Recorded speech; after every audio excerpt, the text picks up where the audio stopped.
This is Insight and Beyond, brought to you by Moorfields Eye Hospital Dubai, a podcast where knowledge meets curiosity. World-leading experts in eye care will dive deep into the world of vision, health, and insights in innovation. Each episode is a step into the future of healthcare and more. Tune in, get inspired, and see the world differently.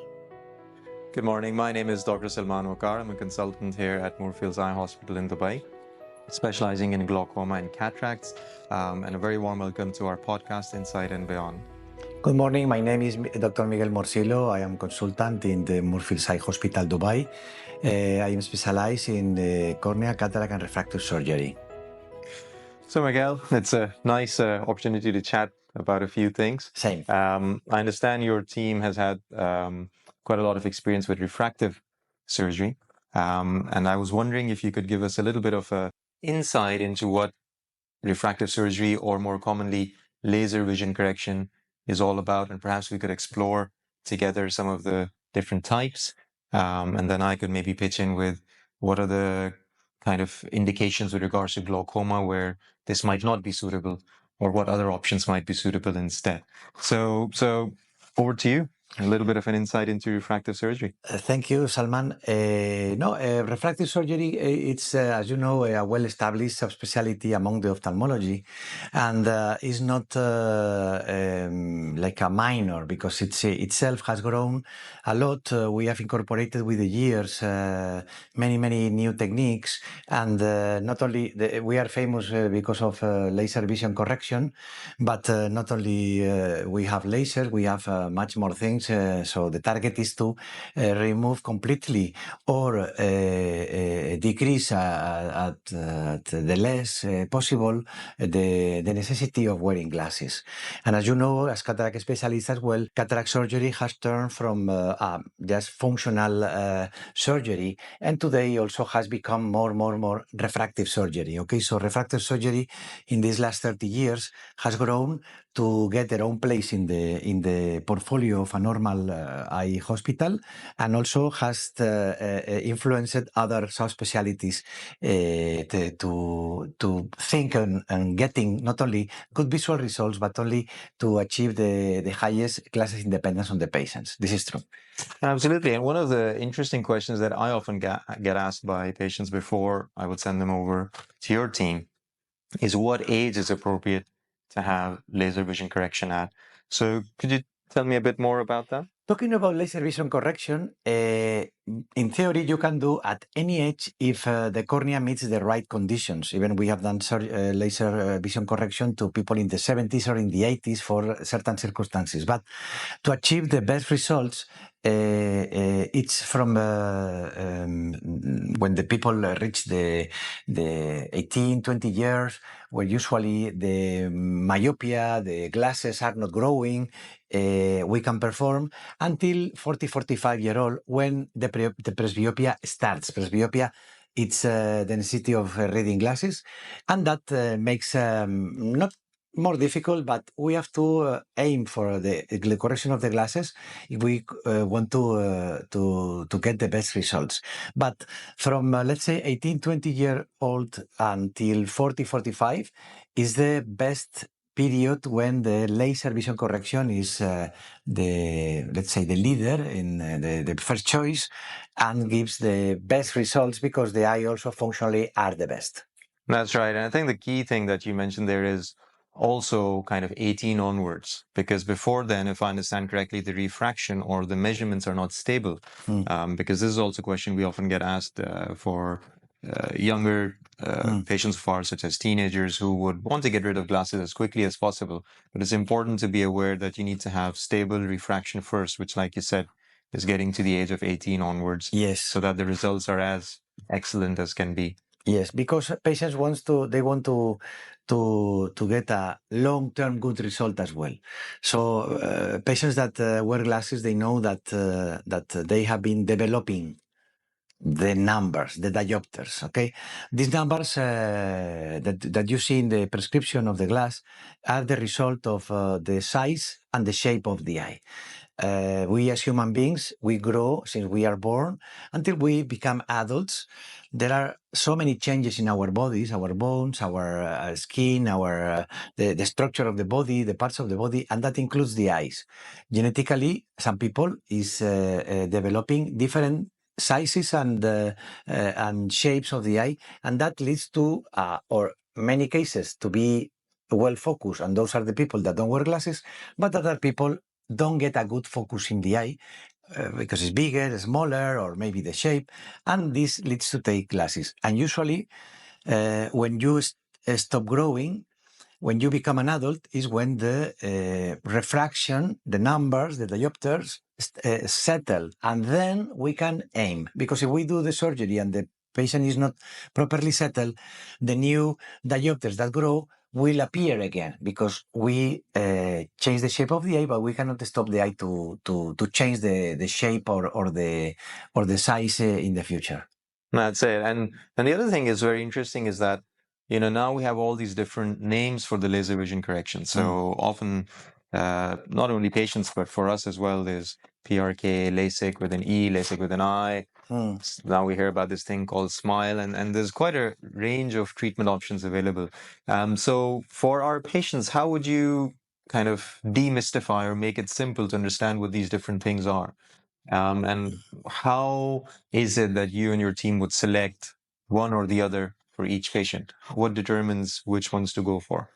The different laser procedures seems to be like a lot, but in just to explain briefly, there are two groups of laser correction procedures.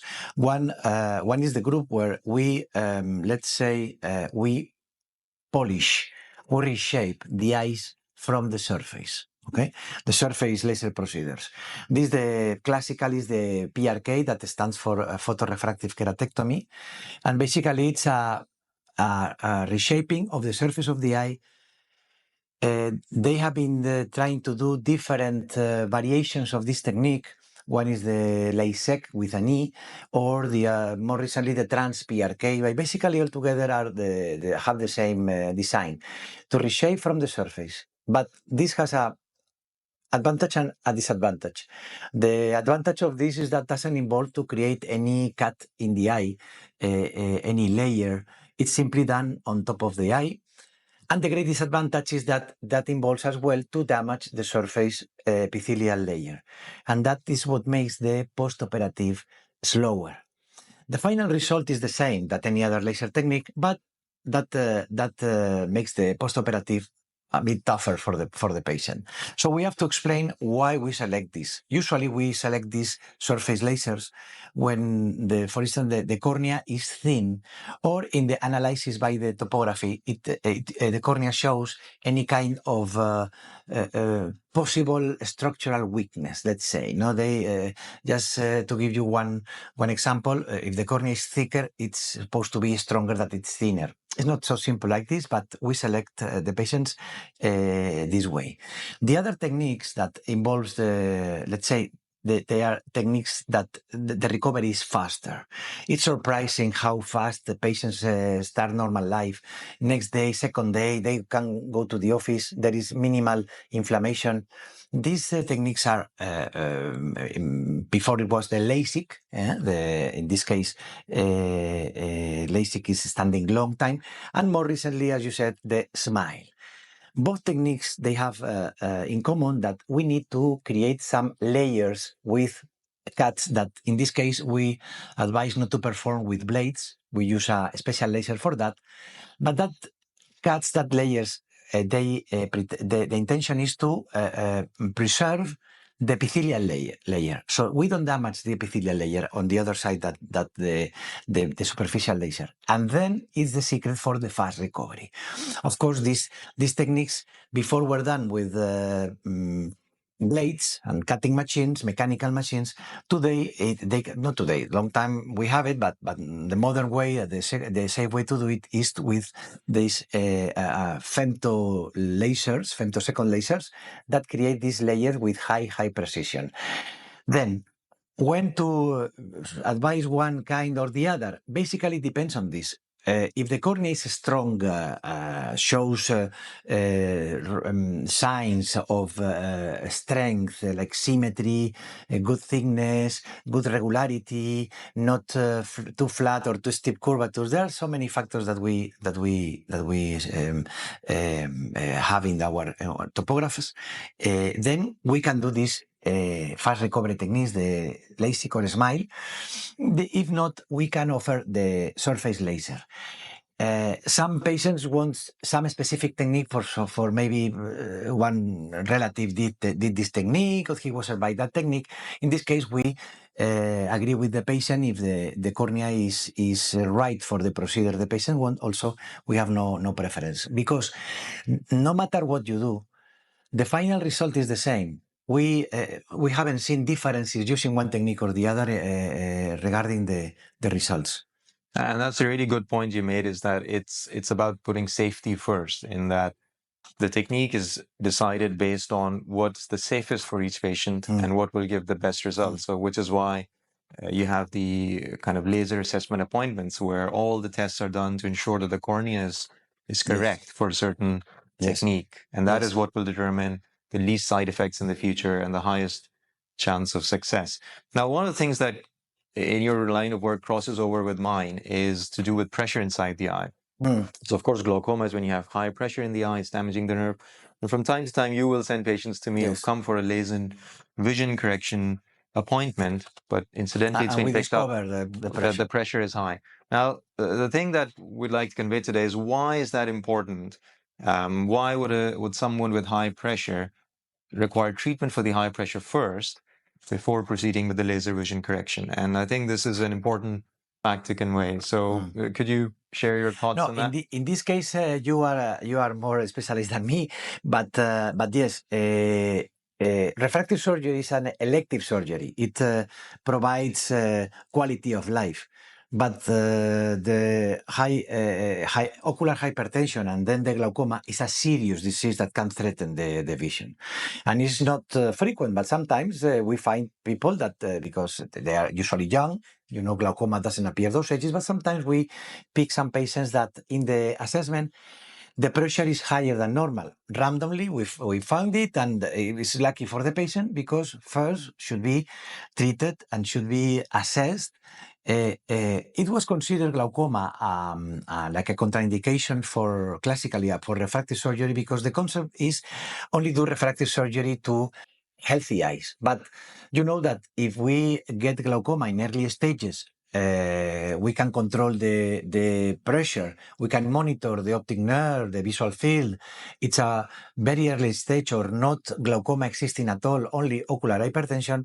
Why not to do refractive surgery once we control this? Of course, refractive surgery, on the other side, if the patient has advanced glaucoma and wants to do multifocal lenses, it's clearly a contraindication because the result will not be good. So depending on the stage, I think it's a relative contraindication. But first of all, to treat the pressure, control the pressure, be assessed that you can get the stability of the pressure, and then later, if the patient considers that it still want to proceed for refractive surgery, then we can do the exactly, and it goes back to that safety first principle. Yes, and also I think it's also an important fact to convey that there can be certain steps of the laser vision correction process that can, such as docking, which can actually induce high pressure momentarily as well. So if your eye is already under stress from high pressure, it's just something that we'd like to avoid. So once, as you said, once it's completely stable, as safe as possible, and it's uncommon. So most people tend to have very normal pressures at the age groups in which you would have laser vision correction. And I would say that most people are able to go ahead with it and enjoy the benefits of it. So kind of moving along to kind of our older age group, which is past 45, as we discussed at the start, where you're starting to require reading glasses, something known as presbyopia. And people would want to get rid of their distance glasses, perhaps, or both distance and close glasses. And that's very important for quality of life. So what are our options at that stage? Of course, one option could be laser correction, but what could be the drawback of that? Because certainly from my side, most of these patients then go on to have cataract surgery once the cataracts start to develop. Because then, as you mentioned, we have these lens options available, which can correct distance and close vision for suitable eyes and can give quite good results as well. No, when presbyopia comes into the equation, then you have to study the patient a lot, because not everybody we have the same lives. Not everybody we do the same activities. Some people is more outdoor oriented, some other is more indoor oriented.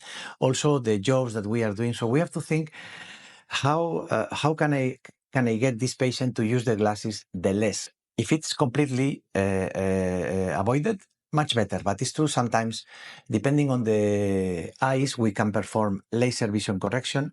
But in laser vision correction, we used to do one kind of trick called monovision. Monovision, it's long time known, and it's basically to aim one of the eyes, the dominant, for the far, and the other we aim to have a closer range of vision. When the patient cannot focus in near distance, we make one eye by purpose to focus closer and let the brain to adjust the images. This is quite successful, but has some limitations, because what patients should be very aware is that the eye doesn't work the same before 40-45 than after 40-45. And that is why the interview is very important. When the laser vision correction with monovision maybe not accomplish the necessities of the patient, and still the glasses will be frequently used, is when we open the option of implanting intraocular lenses. We have diffractive multifocals, basically, and EDOF lenses. They are yielding very good results. They are never as good in terms of quality and coordination like the natural lens that we have before 40-45, but at the end what the patient wants is functionality, and it's true that they provide quite a lot functional near and intermediate vision, at the same time providing quite good far vision. So the range of the vision of those patients, it's restored according to the vision.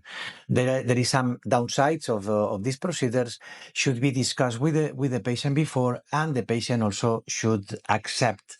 General rule is that the more the patient is dependent on the glass, the more acceptance is from the vision of the lens. So we have also to wait until, one advice is that people that is using glasses for reading in a low frequency, maybe they are not the best candidates, because they still have their own functionality of the eye still is good. But for age, that functionality will be lost, and then they will rely on the glasses more and more. These are the ideal candidates, especially for the near vision, but also if they have far glasses, then the dependence is total, is complete. Then they can consult us and see if the case is feasible for multifocal lenses or laser vision correction with presbyopia. Absolutely. And you touched on a few very key points there, which is basically, the technology is great, but it can't replace the beauty of the natural lens we're born with. Exactly. And so we want to preserve that for as long as possible. Exactly. And secondly, there's no one size fits all. So the beauty of also the technology now is that we can tailor and individualize the treatment options for each person's requirements. And I think this really is fantastic that we're able to offer this for our patients. Today, I tell you, with the development of the last 30 years, we can tell that if the eye is healthy, we can aim anything. We need certain conditions of health in the eye, which the vast majority of the patients accomplish, but in terms of decrease the dependence on the glasses, we have enough range of ways, and also safe enough to provide what the patients want. That is why it's very important to meet the patient. It's very important the patient, we can know the patient also knows us, but it's very important for us to know the patient, because we need to know where we can serve the patient and provide the vision that the patient requires. And that is, patients don't have to think, oh, my case is too complicated, oh, my numbers are very high, or someone told me I cannot do. If the eye is healthy, we can reduce the dependence on the glasses in all the patients. This is the reality, unless the patient has any disease, or like an advanced glaucoma or any other problem. So this is for me the key message to the patients. Absolutely. Well, thank you very much for the chat. I think that's all the time we have today for our podcast, Inside and Beyond, and we look forward to seeing you all on the next episode. Thank you, Salman.